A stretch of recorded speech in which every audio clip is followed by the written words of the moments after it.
Once, a man asked me how I could sing a song if I could not speak its language. Translation: I sing all my blues in the ash of diaspora. I listen to melodies of assimilation come from all the words I wasn't taught. 4 generations removed from fluency, and I can only survive prayer by transliteration. My grandfather fled Salonika, Greece, and now my family is named after a refuge.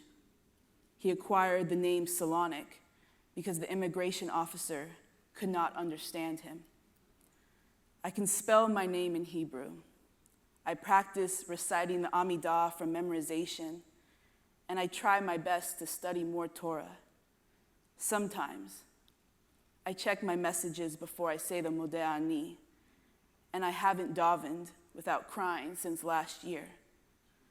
I sit eastward with my legs covered to the white dust of my kneecaps and the crescents of my collarbones, eyes veiled by a right hand like my mother taught me. From a whisper, pours a prayer. I correct the chet as my legs rock with enough kavanah to undo a tongue the color of lost memory. Hebrew watches me remember each other 100 decades before the pogroms. Towards America, my grandmother's mouth was stuffed with handkerchiefs in childhood so she would not be thrown overboard.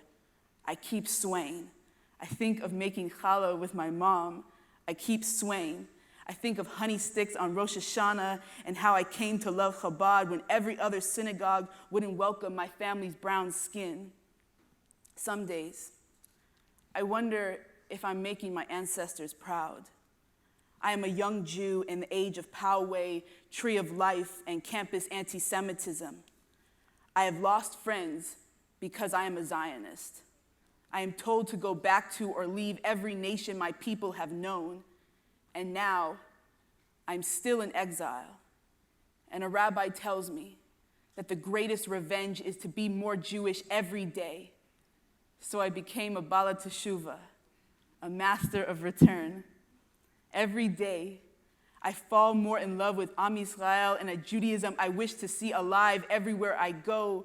My heart belongs to a people who refuse to perish. I think of my Yiddish-speaking grandmothers, my bat mitzvah in Yerushalayim, my mother singing the Shema. I stroll town, and a salon of women eat thick hummus to the backdrop of Achin Noam Nini lullabying us into fluency.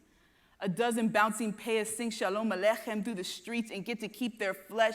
I scoop constellations of pomegranate rubies from a bowl, bless sweet baklava in a broken Hebrew. I undo generations of assimilation and pogroms with every mitzvot and every tehillim I read. I may stumble on the words, and that's okay. I say Am Yisrael Chai without fear of a tsar, a BDS campaign, or a politician. I say Am Yisrael Chai with a black palm and a honey voice.